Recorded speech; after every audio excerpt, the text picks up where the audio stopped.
Video like जरूर कर लीजिए और ऐसे वीडियो लगातार फ्री में पाने के लिए चैनल को तुरंत सब्सक्राइब कर लीजिए और बेल आइकन को जरूर टैप कर लीजिए ताकि आगे भी सारे वीडियो आपको मिलते रहे। यूट्यूब में फॉलो करते हैं तो प्लीज ये वाला फ्री टेलीग्राम चैनल जरूर ज्वाइन कर लीजिएगा। सारे नोटिफिकेशन सारे अपडेट यहीं पे आते हैं, ध्यान रखिए। हेलो फ्रेंड्स, एग्जाम प्रिपरेशन के यूट्यूब चैनल पर मैं प्रियंका एक बार फिर से आप सभी का बहुत बहुत स्वागत करती हूं। और आज मोस्ट इम्पॉर्टेंट टॉपिक की सीरीज़ में हम लोग पढ़ने वाले हैं तुगलक वंश में दो महत्वपूर्ण शासक, सबसे पहले फिरोज शाह तुगलक और मोहम्मद बिन तुगलक, इन दोनों के बारे में पढ़ेंगे। आज एक शासक हम पूरी तरह कंप्लीट कर लेंगे क्योंकि प्रश्न अक्सर इन दोनों से बनते हैं, तो हम लोग को इन्हें नहीं छोड़ना है। इसके अलावा सल्तनत काल के जितने भी शासक रहे हैं, दिल्ली सल्तनत के बारे में बात करें तो वो पूरा मैंने वीडियो पहले ही करा दिया। अगर आपने पिछली क्लास नहीं देखी तो देख लीजिए, सबकी समयावधि और सारे शासक मैंने कंप्लीट कराए हुए हैं। अगर आप न्यू हैं इस चैनल पर, डेली दोपहर 1 बजे क्लास आपको देखने को मिलेगी जिसमें आप इन दिए गए नंबर्स पे पेड बुक की जानकारी भी ले सकते हैं। जैसे कि यूपीपीसीएस प्रीलिम्स एग्जाम है और आरओ री एग्जाम है, बहुत महत्वपूर्ण है आपके लिए क्योंकि लगातार ये पोस्टपोन होते जा रहा है और समय बढ़ने की वजह से कंपटीशन और ज़्यादा बढ़ गया है। तो कोशिश कीजिए अभी जो बचा हुआ समय है उसके लिए अच्छे से कंटेंट आप अपना जो पढ़ रहे हैं उसे प्रिपेयर कीजिए, साथ में प्रैक्टिस बेहतर ढंग से करते रहिए। और प्रैक्टिस के लिए ज़रूरी है आप टेस्ट सीरीज़ या पेड क्विज ज्वाइन कर सकते हैं। स्टडी फॉर सिविल सर्विसेज की जो बेस्ट टेस्ट सीरीज़ है, और आप देखते सिलेक्शन के लिए आपको ऐसे मटेरियल की ज़रूरत होती है जो आपको सिलेक्शन दिला सके, ठीक है। तो इधर उधर से 10 कंटेंट आपको पढ़ने की ज़रूरत नहीं पड़ेगी। आप सिर्फ एक जगह अपना क्रैश कोर्स ज्वाइन कर सकते हैं CS का। गूगल प्ले स्टोर से स्टडी फॉर सिविल सर्विसेज का ऐप डाउनलोड कीजिए और अभी फेस्टिवल ऑफर भी है तो आप ऑफर अवेल कर सकते हैं। बहुत ही कम प्राइस में आपको कोर्सेज मिल रहे हैं। चाहे इलाहाबाद हाई कोर्ट की अगर आप प्रिपरेशन कर रहे हैं, group C group D steno की, या आप UPPCS RO other state PCS की, सभी के लिए कोर्स आपको मिलेंगे जो कि एग्जाम ओरिएंटेड है। ओके, तो कंटेंट आपको मिलेगा। पहले आप वीडियो रिकॉर्डेड क्लासेस देखेंगे, क्लासेस से अपने कंटेंट को सारे सब्जेक्ट तैयार करेंगे और तैयार करने के बाद आप प्रैक्टिस कीजिए। डेली एक मॉक टेस्ट जरूर सॉल्व कीजिए, मैं बार बार आप लोग से कहती हूँ, जिससे बेहतर तैयारी हो सके। लेटेस्ट ट्रेंड जो पैटर्न है उससे क्वेश्चन पे आप अपनी हैबिट बनाइए, वैसे क्वेश्चन सॉल्व कीजिए, इंपॉर्टेंट है। चलिए बिना देर के आज की क्लास स्टार्ट करते हैं। ये आप पहले समय अवधि अगर आपने नहीं देखी तुगलक वंश की तो ये आप देख सकते हैं, स्क्रीनशॉट लेकर के तैयार कर लीजिए। चलिए मैं आज की क्लास स्टार्ट करती हूँ। तो सबसे पहले आज मैं जिसकी बात करने वाली हूँ वो है मोहम्मद बिन तुगलक। मोहम्मद बिन तुगलक का जो समय वो 1325 से 1351 ईस्वी है। इसका जो मूल नाम था वो मलिक फखरुद्दीन जौना खां था। उपनाम है अबुल मजाहिद। अबुल मजाहिद। राज्याभिषेक कहाँ हुआ तो बलबन के लाल भवन में इसका राज्याभिषेक हुआ था।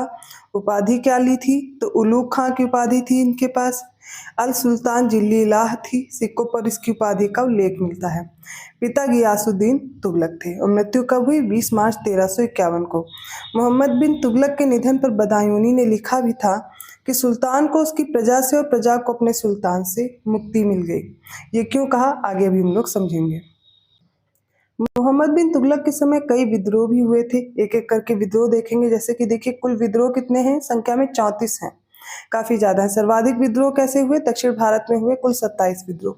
पहला विद्रोह हुआ था 1326 ईस्वी में सागर के इक्तेदार बहाउद्दीन गुरसप ने किया था और उसे गुरसप की उपाधि मोहम्मद बिन तुगलक ने दी थी। 1327 से 1328 ईस्वी के बीच बहराम आइबा उर्फ किशलू खां ने मुल्तान में विद्रोह किया। मोहम्मद बिन तुगलक की ओर से कठोर दंड के विरुद्ध होने वाला ये पहला विद्रोह था। फिर 1335 ईस्वी में मदुरैया मबर एहसान खां के नेतृत्व में स्वतंत्र हो गया था। 1336 ईस्वी की बात की जाए तो हरिहर और बुक्का, ये इंपॉर्टेंट है, इसने विजयनगर की स्थापना की थी। तो आपसे प्रश्न बन सकता है किसके समय पर, किसके शासन काल में विजयनगर साम्राज्य की स्थापना हुई थी। तो याद रखिएगा वो समय मोहम्मद बिन तुगलक था 1336 ईस्वी में। 1343 से 1344 ईस्वी की बात की जाए तो प्रताप रुद्र देव द्वितीय के पुत्र कृष्ण नायक ने वारंगल पर कब्जा कर एक स्वतंत्र राज्य की स्थापना की थी। अगला जो विद्रोह है वो 1340 से 1341 ईस्वी के बीच होता है। अवध के सूबेदार आइनुल मुल्क ने दौलताबाद का सूबेदार बनाए जाने पर विद्रोह कर दिया था।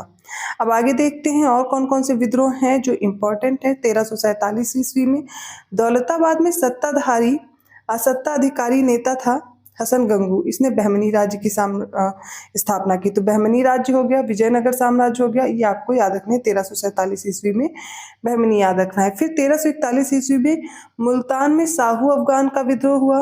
1339 से 1340 ईस्वी के बीच गुलबर्गा में अली शाह का विद्रोह हुआ। 1338 में बंगाल में फखरुद्दीन शाह का विद्रोह हुआ और 1338 से 1339 ईस्वी में ही बीदर में सिहाब सुल्तानी का विद्रोह हुआ। 1351 ईस्वी ये अंतिम विद्रोह था जो गुजरात में मोहम्मद बिन तुगलक के दास्तगी ने किया था। तो ये कुछ इंपॉर्टेंट हैं, वैसे तो संख्या में काफ़ी ज़्यादा हैं, लेकिन जो इंपॉर्टेंट है वो विद्रोह आपको दिए गए हैं। अब बात करते हैं वर्णी के अनुसार मोहम्मद बिन तुगलक ने 5 परियोजनाएं शुरू की थी और ये परियोजनाएं निम्नलिखित थी। क्या थी तो वो देखिए, दोआब कर में वृद्धि की थी, इंपॉर्टेंट है इसलिए याद रखना है। राजधानी परिवर्तन किया इन्होंने, सांकेतिक मुद्रा का प्रचलन किया, कराची अभियान किया और खुरासान अभियान किया। सारे इंपॉर्टेंट हैं, याद रखिएगा। सबसे पहले बात करेंगे दोआब कर में वृद्धि की। तो बर्नी के अनुसार उसने दोआब क्षेत्र में 10 या 20 गुना कर वृद्धि कर दी और वहीं फरिश्ता के अनुसार यह वृद्धि 3 से 4 गुना थी। तो याद रखिएगा किसके अनुसार कितनी थी, ज़्यादातर 10 से 20 गुना पूछा जाता है। मोहम्मद बिन तुगलक के असफल योजनाओं से राजकीय कोष को आर्थिक हानि हुई और इसकी पूर्ति के लिए दोआब क्षेत्र की उपजाऊ भूमि पर कर में वृद्धि कर दी गई और दुर्भाग्य से इसी वर्ष इस क्षेत्र में अकाल पड़ गया था। किसान और जमींदारों से कर वसूल करने में सख्ती बहुत ज़्यादा बढ़ती गई और इस स्थिति में क्या हुआ कि किसानों ने कृषि कार्य ही छोड़ दिया, उपज को आग लगा दी और शक्तिशाली जमींदारों ने विद्रोह कर दिया। इतिहास में संभवतः यह पहली बार हुआ था जब किसानों ने खेती बंद कर दी। इस प्रकार ये जो योजना थी इनकी दोआब में कर वृद्धि, ये इनकी असफल रही थी। अगला कार्य इन्होंने क्या किया, राजधानी स्थानांतरण कर दी 1327 ईस्वी में। तो इन्होंने अपनी राजधानी क्या की, तो 1327 ईस्वी, इंपॉर्टेंट है, स्टार लगाइएगा। मोहम्मद तुगलक ने अपनी राजधानी दिल्ली से हटकर कहाँ कर दी, देवगिरी। आप जो भी शॉर्ट नोट्स प्रिपेयर कर रहे हैं उसमें जो मेन फैक्ट्स आप लिखते हैं उनको जरूर लिख लिया कीजिए। उसने देवगिरी का नाम क्या रख दिया, दौलताबाद रखा। फरिश्ता के अनुसार उसके सलाहकारों ने उज्जैन को राजधानी बनाने का सुझाव दिया था, लेकिन तुगलक ने क्या किया, देवगिरी को चुना और इसलिए वो उस स्थान पर अधिक परिचित था, तो उसने क्या किया, देवगिरी स्थानांतरित कर दी। फिर सांकेतिक मुद्रा का प्रचलन किया। सांकेतिक मुद्रा इन्होंने दिल्ली सल्तनत, या ये दिल्ली सल्तनत के पहले सुल्तान थे जिन्होंने 1330 ईस्वी में सांकेतिक मुद्रा का प्रचलन किया था। अभी जो सांकेतिक मुद्रा थी, चांदी का जो टंका चलता था इसके समान थी। मोहम्मद बिन तुगलक ने चांदी की कमी के कारण तांबे और कांसे के सिक्के चलाए। अब इन सिक्कों का जो मूल्य था वो चांदी के सिक्कों के बराबर घोषित किया। जनता ने इस परिवर्तन को स्वीकार नहीं किया और क्या हुआ कि सबसे ज्यादा मात्रा में इसमें नकली सिक्के बनने लगे। इसके बदले सुल्तान को खजाने से असली सिक्के देना पड़ा और खजाना भी खाली हो गया। तो अब देखिए ये भी योजना इनकी विफल ही रहती है। इन्होंने कर में वृद्धि करी, वो भी असफल रहा। देखा आपने कि किसानों ने कृषि तक छोड़ दी। राजधानी स्थानांतरण की, उसका भी कोई इनको फायदा नहीं हुआ। सांकेतिक मुद्रा चलाई तो खजाना खाली हो गया। इनका खुरासान अभियान है। सुल्तान ने मध्य एशिया में स्थित खुरासान राज्य की अव्यवस्था का लाभ उठाकर वहां कब्जा करना चाहा। इसके लिए इन्होंने 3,70,000 लोगों की एक विशाल सेना तैयार की और 1 वर्ष का वेतन पहले ही दे दिया, परंतु खुरासान में स्थिति सामान्य हो गई और ये भी योजना भी इनकी विफल हो गई। अगला है कराची अभियान, जो कि इन्होंने 1337 ईस्वी में किया था, कराची वाला अभियान। तो यह अभियान खुरासान के तुरंत बाद कुल्लू, कांगड़ा और कुमायूं पहाड़ी में स्थित कराची के शासक के विरुद्ध था, जिसमें सुल्तान को जनधन की हानि हुई, परंतु कराची के शासक ने सुल्तान की अधीनता स्वीकार कर ली। मोहम्मद बिन तुगलक के बारे में और भी महत्वपूर्ण तथ्य हैं जिनसे प्रश्न अक्सर बन जाते हैं। जैसे कि आपको पता होना चाहिए कि सल्तनत काल के समय पर सुल्तानों की बात की जाए तो दिल्ली पर बैठने वाले सुल्तानों में सबसे अधिक पढ़ा लिखा था मोहम्मद बिन तुगलक। वो बात अलग है कि इनकी कोई भी योजना सफल नहीं रही। वह एक अच्छा सुलेखक और कवि भी था। इमासी के अनुसार मोहम्मद बिन तुगलक पहला सुल्तान था जो कि गंगा जल का सेवन करता था और हिंदू त्योहारों जैसे कि होली आदि बड़ी धूमधाम से मनाया करता था। मोहम्मद बिन तुगलक ने बिना किसी भेदभाव के पदों का आवंटन योग्यता के आधार पर किया था और राज्यारोहण के तुरंत बाद उसने मोहम्मद नाम अपनाया था। एडवर्ड थॉमस ने उसे सिक्के बनाने वालों का सुल्तान और धनवानों का युवराज कहा।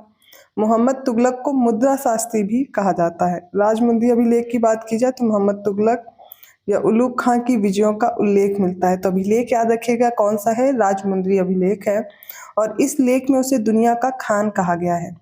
1328 ईस्वी में सरबन शिलालेख में मोहम्मद तुगलक का वर्णन पृथ्वी के सभी सम्राटों में मुकुट का मोती कहकर किया गया है और इसमें उसे ऐसा शासक बताया गया है जिसके काल में दिल्ली में वेदों के गायन से भी पाप भाग जाते थे। ठीक है। मथुरा ज्ञानपुरीश्वर मंदिर का जो लेख है वो मोहम्मद तुगलक के शासनकाल के 90 वर्ष का और इस लेख में उसे आग ही सुल्तान कहा गया है। तो ज्ञानपुरीश्वर मंदिर का जो लेख है मदुरा का, वो याद रखिएगा। अलाउद्दीन खिलजी और मोहम्मद तुगलक दोनों का जो राज्याभिषेक है वो कहाँ हुआ था? बलबन के लाल भवन में हुआ था। दोनों ने योग्यता के आधार पर पदों का आवंटन किया था। जो सिमिलैरिटी है वो बताई जा रही है।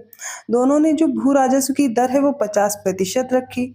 दोनों ने खुम्स में 80% अर्थात 4/5 राज्य का हिस्सा है वो माना था। दोनों ने गृह कर और चारागाहों पर भी कर वसूला था। तो दोनों में जो सिमिलैरिटी से स्टेटमेंट बन सकते हैं, बनते भी हैं, इसको याद रखना है। जैन जिन प्रभासूरी के साथ विचार विमर्श मोहम्मद बिन तुगलक करता था, वहीं अकबर के साथ विचार विमर्श कौन करता था? हरि विजय सूरी करते थे। और जिन प्रभासूरी आपको याद रखना है किसके साथ? ये मोहम्मद बिन तुगलक। मोहम्मद बिन तुगलक और अकबर दो ऐसे शासक हुए जिनकी धार्मिक नीतियों के खिलाफ काजियों ने फतवा जारी किया था। अकबर के खिलाफ जौनपुर के काजी मुल्ला यजदी ने फतवा जारी किया था और इब्न बतूता ने मुगल ये जो मोहम्मद बिन तुगलक है इसके साम्राज्य के लिए हिंद और सिंध शब्द का प्रयोग किया हुआ है।